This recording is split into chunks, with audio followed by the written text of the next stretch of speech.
Hey guys, this is Jake and Sarah Salyer here with another episode of At Our Kitchen Table, Hearth Homes Realty. Today we are going to talk about condo buying. I have been doing this a very long time, but recently got an education on some condos.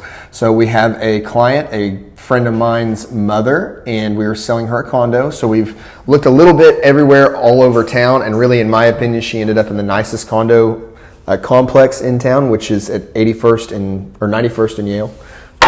I've always seen it. I've done a little bit of work there, thought it was beautiful. It's gated, a pool. Condo association fees aren't too crazy. I think she pays around $300 a month. She's got, like I said, it's got a pool, it's gated, tennis courts, it's beautiful, feels safe. You've got 2 parking spaces. It's super nice. And so what that includes in her $300 a month, aside from everything we just listed, a condo, the benefit of a condo is they take care of all your exterior maintenance. So your siding, your roof, anything crazy. Landscaping or anything like that, yeah. Yeah, exterior landscaping. So they keep up the grounds. If a gate opener fails, they're taking care of that. Your exterior paint, wood rot, all those things are excellent. And what it comes down to is if it's inside the sheetrock, so basically the sheetrock forward, you have an outlet go bad, that's on you. You need to replace trim, those things are on you. Windows. Broken.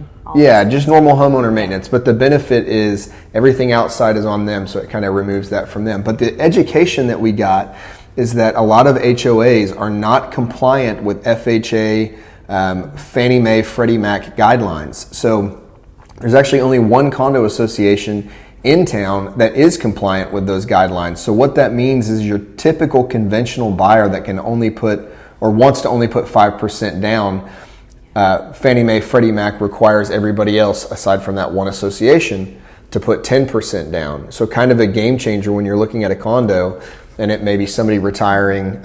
In this instance, it kind of worked out. But if somebody wanted to buy just to live there, just your average person, and they don't have that 10% to put down, it's kind of a game changer. So they can't. I mean, then they can't right. Just in that association. Right. So that was I think something that was post 2020 that came in, but was really an eye opener as we were looking for another client, similar situation, but she was like, well, I want to remodel this condo and it needs a lot, and I don't want to shell out X amount of dollars down because I wanted that money for the remodel, and so we had to keep looking. Yeah.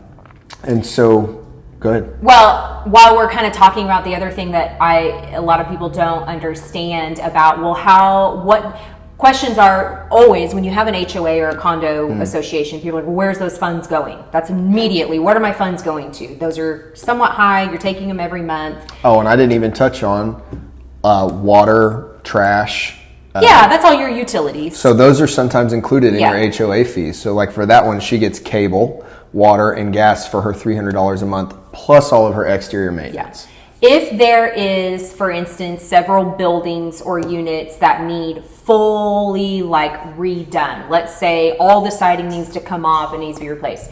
A lot of times you always want to say hey, this also has an extra special assessment. That means that HOA condo association voted to charge a special assessment for X amount of years or X amount of months. Running joke with some of our friends, I have to step in and touch her hand and say, I'm going to stop you right there.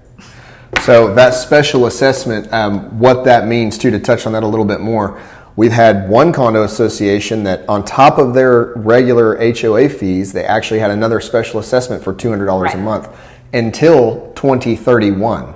So for the next 8 years, she was going to be paying $500 a month because they had to do something extra to the condo. Hey, we wanted to replace all of the siding with hardy board so we never have to do it again. And it's going to be $15,000 a unit. So to recoup that, we're going to charge you this extra $200. So as I was looking at these condos for her, I'd have to come in and say, hey, this one's super nice, but this one has a special assessment and we need to keep looking. I may have to steer her away, but just things to look at. Well, and it's things to think about when you're selling a condo too. Those can be somewhat downfalls because we walked in, we're like, oh, the grounds are so beautiful. And then we're like, well, yeah, for another $100 a month, you're paying for that, which it all has to be done. It's not something that can be negated because you have to keep up the grounds and all of those things, but it's something to take into consideration when you're buying and when you're selling a condo. So, anyway. That is a rundown on condos. Another episode of At Our Kitchen Table with Hearth Homes Realty. We really appreciate you guys watching and hope you have a fantastic day.